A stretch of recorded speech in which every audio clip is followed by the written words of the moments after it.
Well, thanks for staying with NDTV. This is World 24/7. I'm Arjun Samar Mahendran, and here's what the world is waking up to this Wednesday morning. Racist attacks peak against Indians abroad. A 70-year-old Sikh man brutally attacked in LA, left in coma. India Day event delayed in Ireland over racist attacks. Zelensky makes big claim days ahead of Trump-Putin-Alaska summit, underlines Ukraine will not cede Donbass, warns Russia could use land as springboard for new war. At least 23 arrested after National Guard arrives in Washington, D.C. amid Trump's federal takeover. It took 5 years in the making, but India-China to resume direct flights in September in major thaw.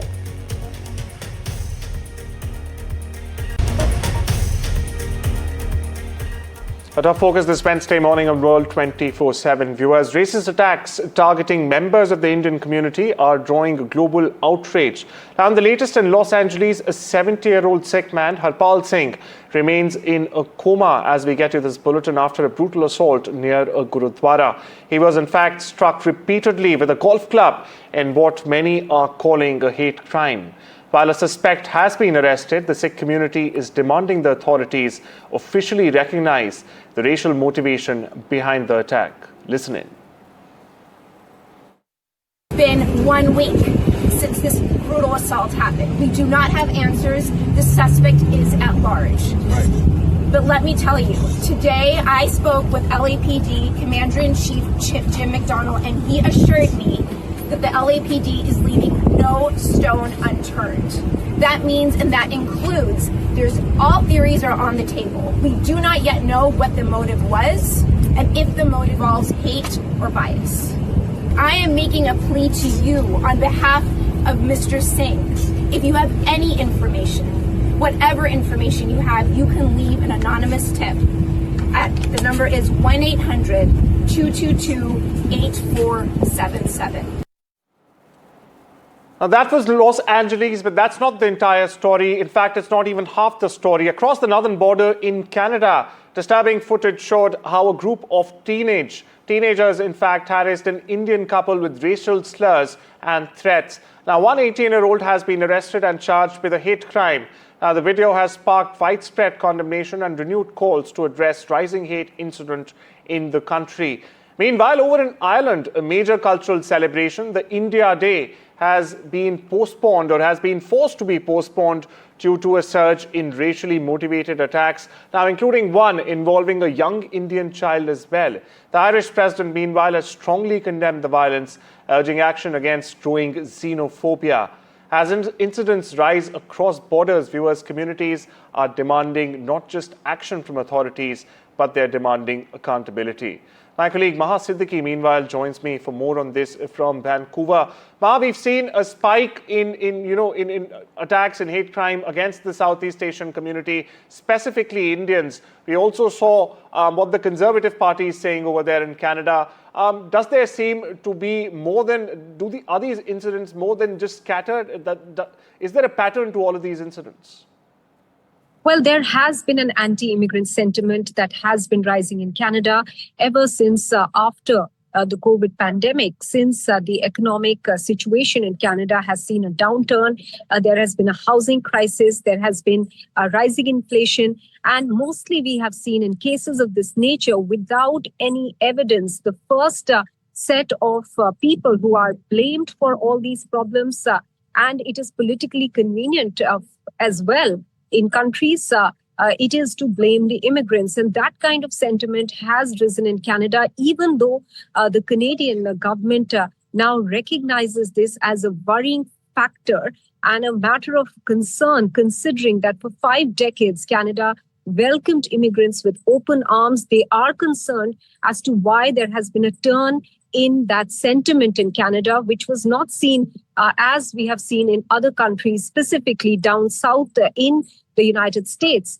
Now, this matter particularly that has come to light from Scarborough, we have seen one arrest already in this matter. One 18-year-old has been identified in the case, though there were at least two other youth along with him in that car, and they had harassed and also made racial comments, racially motivated comments against the Indian couple in that parking lot in Scarborough. This 18-year-old has been arrested, who's been accused in this case, is from the Gawata Lake region. Right. And also he will be presented he has to present himself in court on the 16th of September. So certainly worrying there. And the Canadian government will now have to see how to address this issue. That's precisely, not just justice, but accountability, as we said, has to be doled out. Thank you so much for getting us the latest, Mahana. We shift our focus with that to the Far East, where the world is counting down to the August 15 Trump-Putin Alaska meet. But Ukraine's President Vladimir Zelensky is standing firm. He's saying in the latest that Ukraine will not give up any land to Russia. He's warning that it would only fuel another future war. Zelensky has rejected any deal that would see Ukraine withdraw from parts of Donbas, calling it a potential launchpad for a new Russian attack or multiple attacks in the days to come. Now, this comes as Russian sabotage groups have breached Ukrainian lines in eastern Donbas, advancing 6 miles in just 3 days. Ukraine's military, meanwhile, says it's deploying reinforcements to hold the front. Zelensky has also revealed that Russia may be preparing a new major offensive this fall with 30,000 troops. Now, despite the tension, Zelensky expressed hope that the US could still play an honest mediator. But for now, the battle for Donbas is far from over. And to shed more light on this, I'm joined by Professor Andrew Latham. He is the Professor of Political Science at York University's Macalester College. Thank you so much for joining us this morning, Professor. For the benefit of our viewers, I'd like you to underline the sheer importance of Donbas. And, if Russia takes control of Donbas, how would it bolster Russia and weaken not only Ukraine, but also the European Union? Well, the status of the Donbas oblasts or provinces are enshrined in both Ukraine's constitution and in Russia's constitution.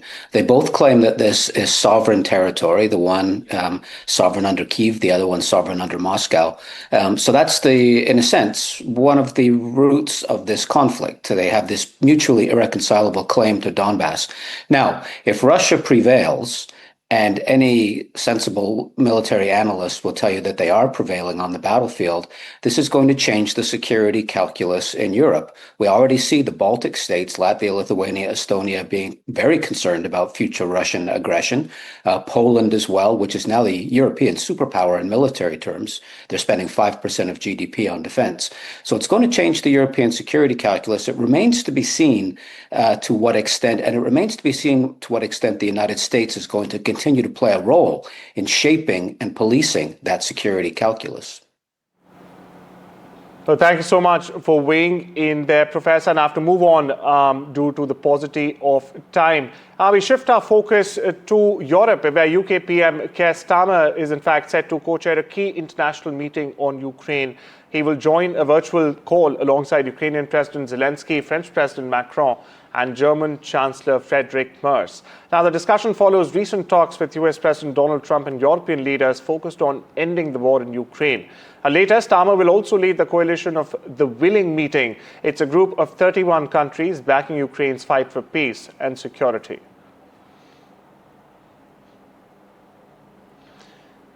We shift our focus westwards, where the White House says 23 people have been arrested in Washington, D.C. after a massive law enforcement surge on Monday night. President Trump deployed National Guard troops and took control of D.C. police, raising concerns about similar actions in other cities. Now, around 850 federal officers and agents have been sent into the city. They made arrests for crimes, including homicide, drug trafficking, and gun violations. 6 illegal firearms were also recovered, as per media reports. Meanwhile, the White House Press Secretary Caroline Leavitt has said this is just the beginning of a month-long federal crackdown on crime. Meanwhile, Mayor Muriel Bowser has said she will work with federal authorities to make the most of the extra resources. However, critics say and maintain Trump's move is an attack on local control and a distraction from political issues. Meanwhile, Trump says he may take similar action in cities like Chicago, New York, and even Los Angeles. Meanwhile, here's what the DC mayor had to say. We have been working collaboratively. I think this is going to be a good effort. It's going to be an effort that's supported by both teams, the Metropolitan Police Department, as well as our federal partners. As you know, we work daily with them. What we've done at this point is we have provided the team, the administrator, with a strategic plan on how we will provide resources around our city. I think it's something that is doable. We know that we have to get illegal guns off of our street. And if we have this influx or enhanced presence, it's going to make our city even better. Shift our focus to the Middle East, where Israel is reportedly in talks with South Sudan to relocate Palestinians from Gaza. Now, it's a plan PM Benjamin Netanyahu calls voluntary migration, and in fact says it aligns with US President Donald Trump's vision as well. Meanwhile, Gaza is now facing a deadly new threat, and it's called antibiotic-resistant infections. Now, this has war, hunger, and a shattered health system fuel a medical crisis. In fact, a new study reveals 2/3 of patient samples from one of Gaza's only working labs contained drug-resistant bacteria. The WHO says the health system is catastrophic, with overcrowded hospitals and blocked aid. Israel, meanwhile, says it has sent medical supplies and support aid, but access remains limited due to Hamas.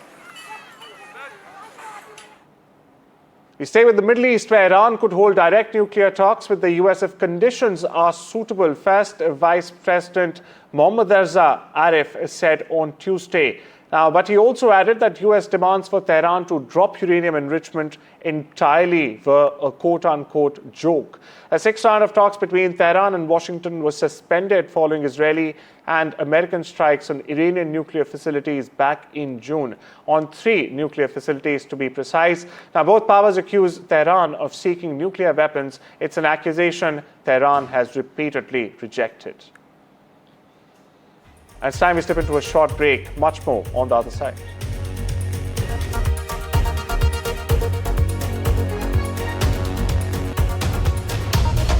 Welcome back. After 5 long years, India and China are set to resume direct passenger flights as soon as next month. Air connectivity between the two nations has been suspended ever since the COVID-19 pandemic. Indian airlines like Air India and Indigo have been asked already to prepare for flights to China on short notice. An official announcement, meanwhile, is expected during the Shanghai Cooperation Organization Summit at the end of August, where PM Modi, in fact, may also meet Chinese President Xi Jinping. Direct flights were stopped in 2020 following border clashes and rising tensions. Now, since then, travelers had to take long indirect routes through hubs like Hong Kong or Singapore. Over in Europe, at least 3 people have died in a scorching heat wave that is fueling dozens of wildfires across parts of southern Europe, forcing thousands of people from their homes. Red heat alerts have in fact been issued in parts of Italy, France, Spain, Portugal, and the Balkans, virtually covering all of Western Europe. It comes as a warning of significant risk to health as temperatures push above 40 degrees Celsius. That's correct. Now, Spain's weather service, AMET, has said temperatures could reach 44 degrees Celsius in Sevilla and Cordoba, while South Portugal could also hit 44 degrees Celsius. South Korean crypto mogul Do Kwon has pleaded guilty to fraud charges tied to a massive $40 billion crypto market crash. Now, Kwon, the co-founder of Terraform Labs and creator of the cryptocurrencies Terra USD and Luna, entered the plea in a New York federal court. Prosecutors say he misled investors in 2021 by claiming a faulty algorithm stabilized Terra USD's $1 value. Now, in reality, he secretly used a trading firm to prop up this price. The collapse wiped out billions and shook the global crypto market. Kwon now faces up to 25 years in prison, though prosecutors may recommend 12 if he accepts full responsibility. The White House is set to host an Ultimate Fighting Championship event next year as part of 4th July celebrations in the US to mark the 250th anniversary of the country's founding. The Octagon Cage Fight event was announced by UFC boss Dana White, whose friendship with the president dates back to the early 2000s when Trump hosted some of the first ever UFC events at his business properties. Now, White said he planned to meet with the president and his daughter Ivanka at the end of the month to finalize and flesh out the plans.